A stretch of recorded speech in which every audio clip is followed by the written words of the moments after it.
The last 2 years for Chelsea fans have been brutal, but this season, there has actually been a major improvement. A lot of the players who were signed that did not initially live up to their price tags are starting to get better. Of course, Cole Palmer has been excellent since the moment he showed up. He's still Chelsea's top goal contributor and is now their obvious ready-made playmaker and the man in the team, basically. Marc Cucurella has improved a lot. Nico Jackson's performances have gotten better as well, and Moises Caicedo has actually cemented himself as one of the top 2 or 3 holding midfielders in the league. But there's another player, one who did not get almost any minutes at all last season, who has had a complete revival and shown his importance to Enzo Maresca's machine, and that's Romeo Lavia. So let's take a look at what makes him so important. Welcome to Campfire Football. I'm Sebastian North. Late in 2023, I made a video called Chelsea's Weirdest Signing, and it was about how Romeo Lavia had basically seemed like an impulse buy, was super expensive, and was getting no minutes because he was injured, but also it was a lot of money to put on a player that you weren't really sure how good he would be at this level. And he has really impressed me. He's turned out to absolutely be one of the key players in Enzo Maresca's system. So if we look at Chelsea's setup here, we can see that the double pivot of Caicedo and Lavia provides a really good structure with Palmer as the 10, 2 wide guys, could be Madueke, Neto, or whoever. Jackson tends to be the center forward, but then you've got Cucurella on the left, who a lot of the time is inverting coming into midfield. And when Lavia is in, Cucurella can actually go forward and become an extra 10, or basically become part of the forward line and start adding to goals. When Lavia is not in, what you end up getting is Enzo partnering Caicedo, Enzo stepping up, Caicedo stepping over, and Cucurella joining him in defensive midfield. And frankly, this setup for Chelsea has just not been as clean. Now, when Lavia is in, it makes Chelsea far more difficult to defend against because that double pivot means that other teams need to send at least 5 guys into the press. And if the center backs and the goalkeeper are able to connect with those holding midfielders, there tends to be a split available or a ball in behind that gets Chelsea beyond their opponents. So let's take a look at a few clips to show really what Lavia brings to the table and why, in my opinion, he has become one of the key gears to this team. Here we can see against Spurs, who like to press with 5. This is normal from them. As Caicedo gets the ball, he turns and he plays the ball into Levi Colwill. Now, you can see Lavia stepping in here. He has drawn the attention of Kulusevski, and that means that there is a split in behind, and they easily find Enzo Fernandez, and that's how they can get out on this occasion. Once again, you've got that nice double pivot, 2 guys in the middle,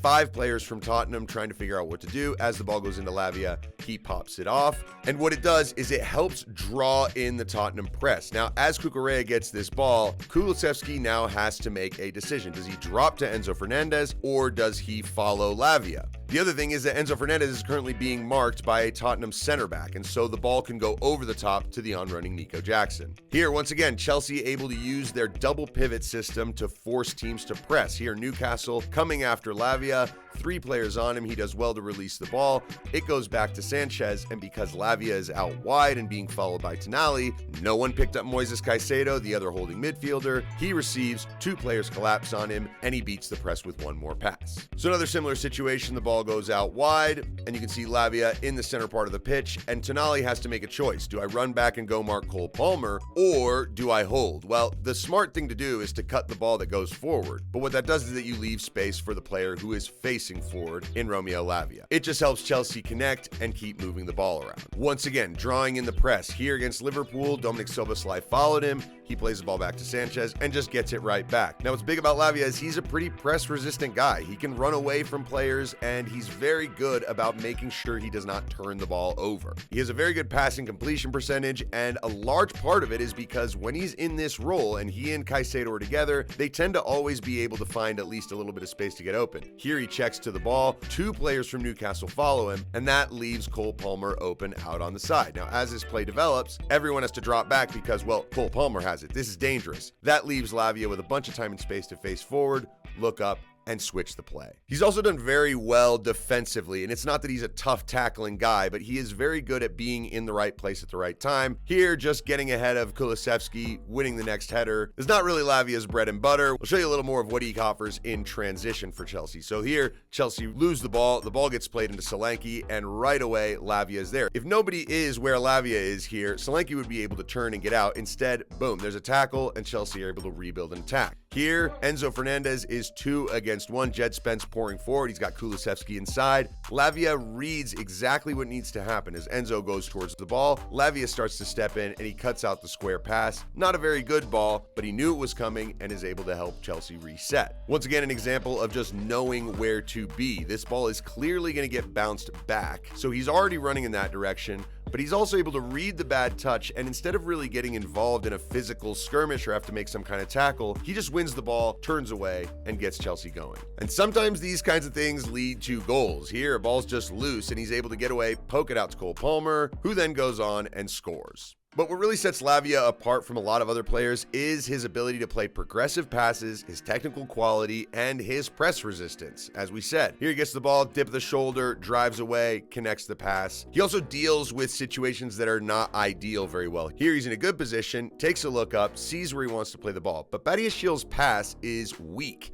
and so it allows Pape Sarr to come in and try and put pressure. And Tottenham see an opportunity to win the ball here, but this is clever from Lavia. Little back heel to get the ball out, and Caicedo can go forward. Once again, takes a look, sees where he wants to go with the ball. He's always looking to try and get the ball forward. Very rarely just gets it and goes backwards doing the safe option. Here he receives, and that one-touch pass, it's not on because Cole Palmer's marked. But Enzo Fernandez has moved into the right position. So a little bit of a fake, pull the ball here, open up the split, and play it. He loves split passes, and he also loves them when they're one touch. And when he's able to work with Caicedo, it works really well. So here you can see he points, play the ball into Caicedo, and he's already in a position where he knows what he wants to do. He wants to receive it and pass forward. He's already set up a positive body shape. As the ball comes in, he sees Cole Palmer. It's an easy pass out wide. Once again, there he is, sees Palmer. Now, that is not a place where you can really get him the ball, but Palmer's going to move. Palmer's going to change his position, and Lavia keeps looking. Now he sees a gap. It's not a big one, and Caicedo almost looks in the way of it, but just a couple more inches of movement, and he can zip this ball right through a crowd, right into Cole Palmer, and Chelsea are right at Spurs' back line. And he doesn't really waste time doing it. Likes to play these balls quickly if they are available, and that really helps Chelsea attack.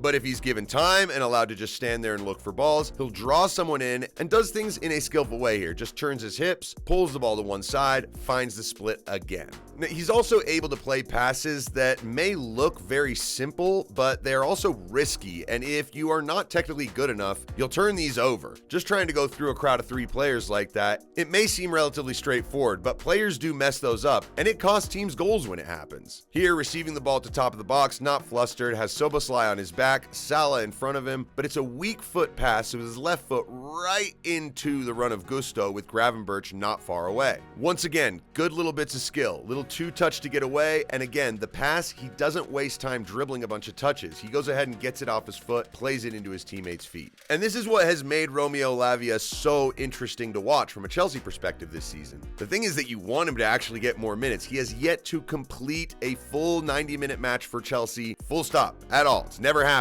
He's currently injured again. It may be for 3, 4, 5 weeks. We don't really know. But overall this season, what he has proved when he's there and also when he's not is just how important of a gear he is in this system. So thanks for stopping by. I hope you enjoyed this. I'm Sebastian North. This is Campfire Football. Take it easy.